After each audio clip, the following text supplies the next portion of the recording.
Hello நண்பர்களே, வணக்கம் from தாயே தமிழம்மா. இந்த ஆகஸ்ட் 22 நம்மளோட இளைய தளபதி விஜய் பார்த்தீங்கன்னா அவரோட டிவிகே கட்சியோடைய கொடியை அறிமுகப்படுத்தி வெளியிட்டிருக்கிறாரு. நெக்ஸ்ட் மந்த் இதே தேதியில் அவரோட கட்சி மாநாட்டையும் அறிவிச்சிருக்கிறாரு. அப்புறம் கட்சியோடைய பாட்டையும் வெளியிட்டிருக்காங்க.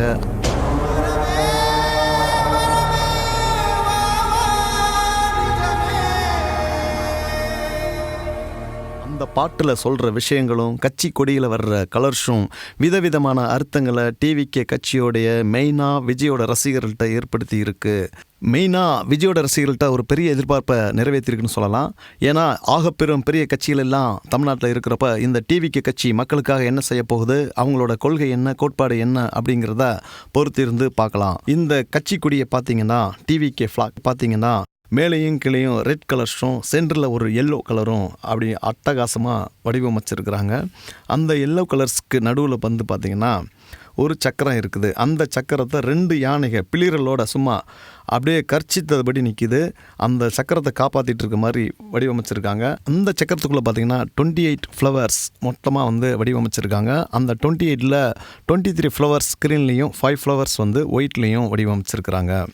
இந்த கட்சி கொடியை அவங்க அனௌன்ஸ் பண்ண உடனேயே சில இஷ்யூஸ் வந்தது.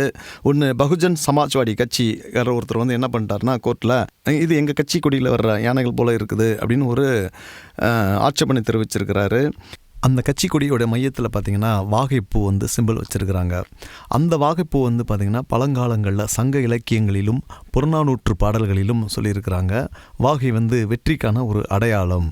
அந்த வாகை வந்து பார்த்திங்கன்னா நம்ம படித்த பாடங்களில் வந்து வெள்ளை நிறத்துடன் கூடிய மஞ்சள் கலந்திருக்கிற ஒரு பூ தான் வாகை. ஆனால் இதில் வந்து பிங்க் கலரில் நோட்டெட் பண்ணியிருக்கிறாங்க. இன்னொரு முக்கியமான விஷயம் அப்படின்னு பார்த்திங்கன்னா விஜயோடைய எல்லா விஷயங்கள்லையும் 4th அப்படின்றத நோட்டெட் பண்ணுறாங்க.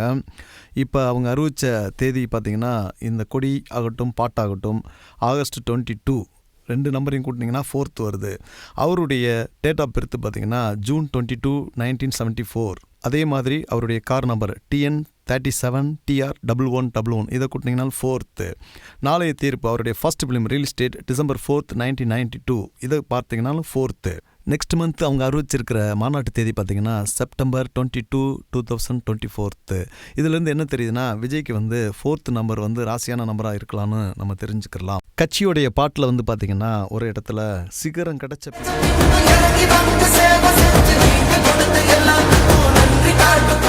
உண்மையிலேயே விஜயோடைய ரசிகர்களை நெஞ்ச தொடர பாட்டு அப்படின்னு கூட சொல்லலாம். இந்த பாட்டு வந்து அவருடைய மொத்த வாழ்க்கையை வந்து குறியீடாக வந்து எழுதியிருக்கிறாங்க.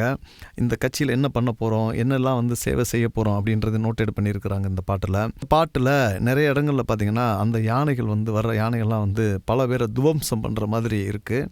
அது எதிரிகளை கொள்ளுதா இல்லை மக்களை கொள்ளுதா அப்படின்னு குழப்பமாக தான் இருக்குது. தமிழ்நாட்டில் எத்தனையோ கட்சி இருக்குது. ஆனால் அந்த கட்சிக்கெல்லாம் நம்ம ஓட்டு போடும்போது பார்த்தோம்னா நம்ம ஒரு ஃபீல் பண்ணுவோம். ஓட்டு போடுற வரிசையில் நிற்கும்போது நம்ம எதுக்குடா இன்றைக்கி லீவ் போட்டு வந்தோம், அந்த கட்சி நமக்கு வந்து சொன்ன மாதிரி வாக்குறுதியை நிறைவேற்றுவாங்களா, நமக்கு சொன்ன அறிக்கையெல்லாம் நிறைவேற்றுவாங்களா அப்படின்னு நினச்சிட்டே வந்து ஓட்டு போட்டுட்டு நம்ம வீட்டுக்கு வருவோம். ஆனால் அந்த கட்சி வந்து கடைசியில் பார்த்திங்கன்னா நமக்கு ஏமாற்றத்தை தான் கொடுப்பாங்க. அவங்க சொன்ன அறிவிக்கையெல்லாம் நிறைவேற்றினதா சரித்திரமே கிடையாது. ஏன் அப்படின்னு உறுதியாக சொல்லலாம்னா அவங்க சொன்னதில் பாதியை நிறைவேற்றுக்குள்ளவே அந்த 5 வருஷம் முடிஞ்சு போயிருக்குதும். அந்த திட்டங்களும் வந்து பார்த்திங்கன்னா பாதி கிடப்பில் நிற்கும். அதுக்கு எடுத்துக்காட்டு நிறைய பாலங்களை வந்து இந்த கட்சி ஆரம்பித்து அடுத்த கட்சி வரும்போது அதில் விட்டுட்டு போயிடுவாங்க. அப்புறம் பார்த்திங்கன்னா கஜானா காலி அப்படின்னு சொல்லி வேற ஒரு அறிவிக்கையை வெளியிட்டுருவாங்க. அப்புறம் ஆளுங்கட்சி பரவாயில்லப்பா அப்படின்னு சொல்லிட்டு முடியும் போதே வந்து அடுத்த தேர்தல் வந்துடும். இப்படியே தான் வந்து நம்ம தமிழ்நாட்டுடைய விதி எழுதப்பட்டிருக்குது. இந்த கட்சி என்ன செய்ய போகுது அப்படின்னு நம்ம பொறுத்திருந்து பார்ப்போம். அடுத்த எபிசோடில் சந்திப்போம் நண்பர்களே. வணக்கம். எத்தனை காலந்தான் ஏமாற்றுவார் இந்த நாட்டிலே.